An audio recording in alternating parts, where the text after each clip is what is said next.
Operation सिंदूरवर भारतीय लष्कराच्या पराक्रमाबाबत लोकांमध्ये संशय निर्माण करणारे उबाटाचे खासदार संजय राऊत आणि अरविंद सावंत यांची चौकशी करून त्यांच्यावर देशद्रोहाचा गुन्हा दाखल करावा अशी मागणी शिवसेनेचे खासदार नरेश म्हस्के यांनी केली आहे।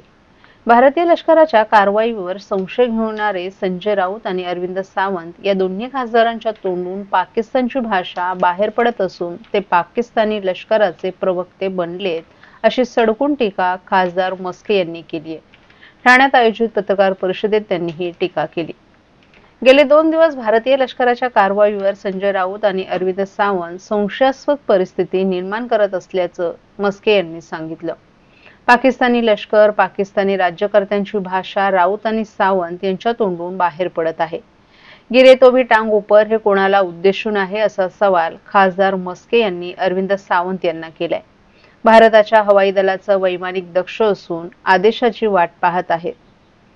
या वैमानिकांचा अपमान नाही का? अरविंद सावंत यांनी या वक्तव्यावर ताबडतोब स्पष्टीकरण द्यावं असा इशारा म्हस्के यांनी दिलाय। भारतीय लष्कर हे हिंदुस्थानचं लष्कर आहे। त्यांच्यावर विश्वास ठेवायचा सोडून पाकिस्तानची भाषा काय बोलताय अशा शब्दात खासदार म्हस्के यांनी उबाटाच्या खासदारांवर बोचरी टीका केली आहे। भारतीय लष्कराबाबत राऊत आणि सावंत यांनी केलेल्या वक्तव्यांचा प्रत्येक नागरिकानं तीव्र निषेध करायला हवा असंही त्यांनी सांगितलं। मात्र विरोधकांनी 1971 प्रमाणेच आज सरकारवर विश्वास ठेवायला हवा। तुम्ही पाकिस्तानच्या लष्करावर विश्वास ठेवणार? अमेरिकेचे राष्ट्राध्यक्ष ट्रम्प यांच्यावर विश्वास ठेवणार का? भारतीय लष्करावर विश्वास ठेवणार असा सवालही खासदार नरेश म्हस्के यांनी उपस्थित केलाय। भारतीय सैन्य हे कोणा पक्षाचे नव्हे तर देशाचं सैन्य आहे। त्यामुळे लष्करावर तुम्ही विश्वास ठेवायला हवा। लष्करानं फोटो सकट, व्हिडिओ सकट पुरावे दिले तरी तुम्ही त्यांच्याबाबत गैरसमज पसरवताय। हा एक प्रकारे लष्कराचा अपमान असून तो देशद्रोह असल्याचंही म्हस्के यांनी सांगितलं।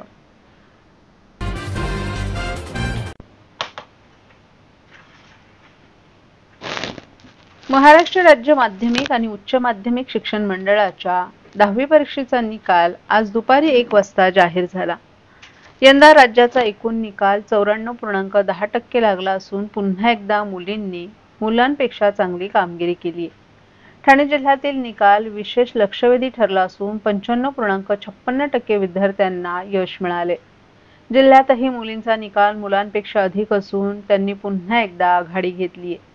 राज्यभरातील विद्यार्थ्यांनी निकाल पाहण्यासाठी आज दुपारी 12 वाजल्यापासूनच वेबसाईटवर गर्दी केली होती। निकाल 1 वाजता जाहीर होताच अनेकांच्या चेहऱ्यावर आनंद झळकला। विद्यार्थ्यांना त्यांच्या निकालासाठी mahasscboard.in, result.digilocker.gov.in, sscresult.mahasscboard.in या संकेतस्थळांवर रोल नंबर आणि आईचं नाव टाकून तपासता आला आहे। मुलींच्या यशामुळे शिक्षणात लिंग समानतेच्या दिशेने सकारात्मक पाऊल टाकण्यात आल्याचं स्पष्ट दिसत असून ठाण्यासारख्या शहरी जिल्ह्यांमध्येही विद्यार्थ्यांनी उत्तम कामगिरी करून राज्याचा निकाल उंचावलाय। महाराष्ट्रातील भगिनींना आधार देणारी राज्य शासनाची मुख्यमंत्री माझी लाडकी बहीण योजना। या योजनेअंतर्गत अल्प उत्पन्न गटातील 21 ते 65 वयोगटाच्या भगिनींना मिळणार दरमहा 1500 रुपयाची मदत। अर्ज करण्यासाठी 31 ऑगस्ट 2024 पर्यंत मुदतवाढ। कुटुंबाचं वार्षिक उत्पन्न 2.5 लाख रुपयांपेक्षा कमी असलेल्या महिला पात्र। कुटुंबाकडे पिवळं किंवा केशरी रेशन कार्ड असल्यास उत्पन्नाचा दाखला आवश्यक नाही। पांढरं रेशन कार्ड असेल किंवा रेशन कार्ड नसेल तर कुटुंबाचं वार्षिक उत्पन्न 2.5 लाखांपेक्षा कमी असल्याचा दाखला आवश्यक। योजनेसाठीचा ऑनलाईन अर्ज नारी शक्ती दूत ॲपवरून किंवा पोर्टलवर भरता येईल। ज्या भगिनींना ऑनलाईन अर्ज भरता येत नसेल त्यांच्यासाठी अंगणवाडी, ग्रामपंचायत, वॉर्ड ऑफिस, सेतू सुविधा केंद्रामध्ये किंवा आशाताई बचत गटाच्या CRP यांची मदत उपलब्ध। आता आपल्याला अभिमानाने म्हणता येईल, सुखी आणि सुरक्षित आहे माझी लाडकी बहीण।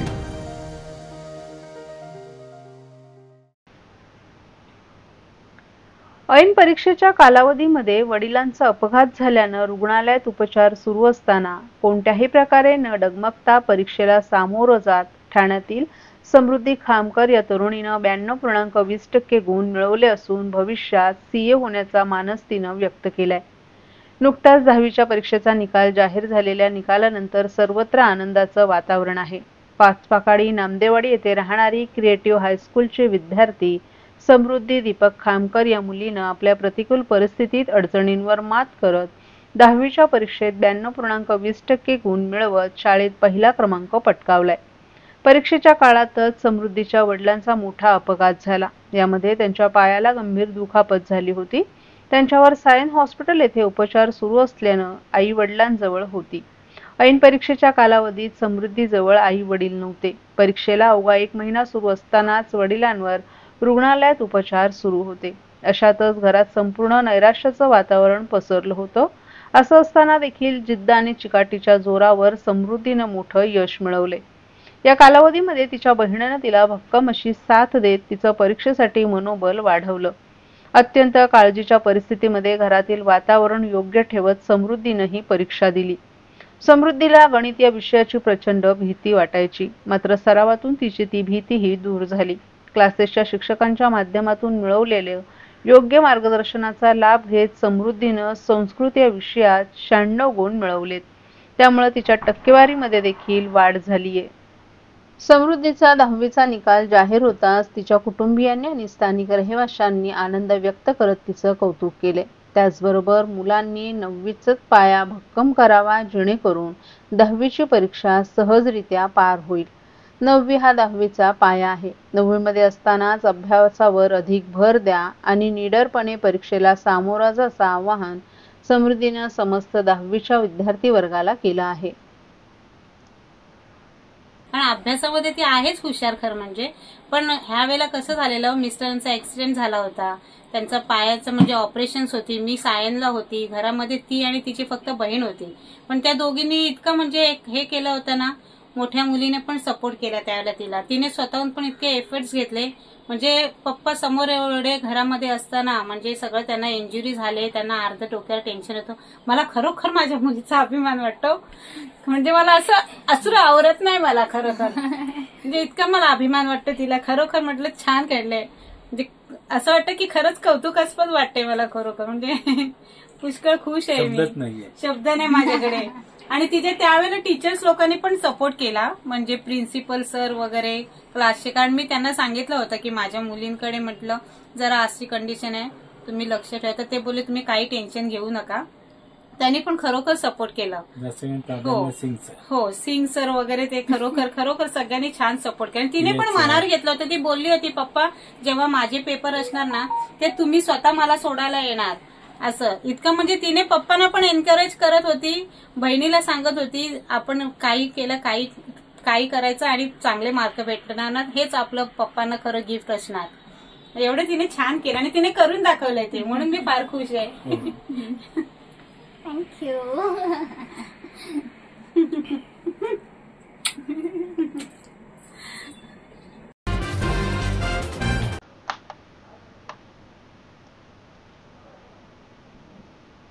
डोनाल्ड ट्रम्प भारताला धमकी देतात हे कोणी मानायचं आणि भारताबद्दल बोलणारे ट्रम्प कोण आहेत असा थेट सवाल करत राष्ट्रवादी शरद पवार गटाचे आमदार आणि माजी मंत्री डॉक्टर जितेंद्र आव्हाड यांनी अमेरिकेच्या माजी राष्ट्राध्यक्षांवर जोरदार हल्लाबोल केलाय. जम्मू काश्मीरमधील पहलगाममध्ये नुकत्याच झालेल्या दहशतवादी हल्ल्यात 26 जवान शहीद झाले. या पार्श्वभूमीवर आव्हाड यांनी ट्रम्प जर इतके सामर्थ्यशाली असतील तर त्यांची जादूची कांडी फिरवून हे 26 जीव परत आणावेत असं त्यांनी सांगितलं.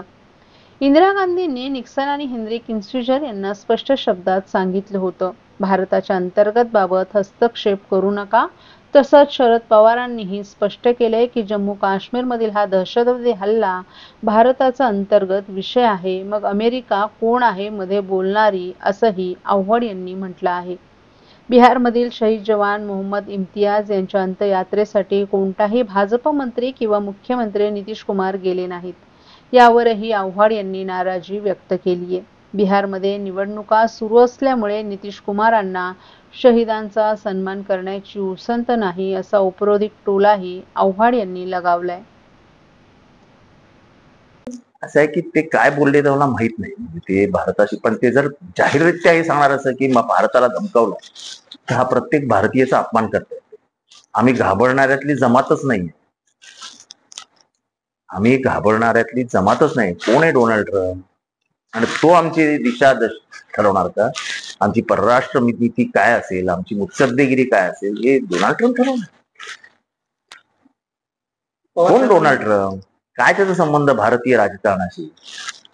मला वाटतं ही ठोस भूमिका आपल्याला घ्यावी लागेल, अन्यथा आपण एक गुलाम राष्ट्र म्हणून जगायला सुरुवात करू, जी गुलामी कधीच भारताने मान्य केली नाही, ना नेहरूंनी मान्य केली.